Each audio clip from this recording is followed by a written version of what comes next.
বাংলাদেশের স্বাস্থ্য খাতে বিনিয়োগের আগ্রহ প্রকাশ করেছে চীন। একই সঙ্গে বাণিজ্য, অর্থনৈতিক সহযোগিতা ও আঞ্চলিক যোগাযোগ সম্প্রসারণেও একযোগে কাজ করার বার্তা এসেছে দুই দেশের উচ্চ পর্যায়ের বৈঠকে।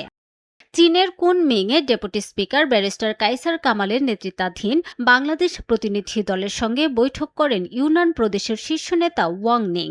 বৈঠকে গুরুত্ব পায় বাংলাদেশের স্বাস্থ্য খাত, চীনা বিনিয়োগ বৃদ্ধি, চিকিৎসা সেবা সম্প্রসারণ এবং স্বাস্থ্য সহযোগিতা জোরদারের বিষয়ে আলোচনা করেন তারা। সড়ক যোগাযোগের মাধ্যমে আঞ্চলিক বাণিজ্যের সুযোগ তৈরির বিষয়টিও গুরুত্ব পায় আলোচনায়।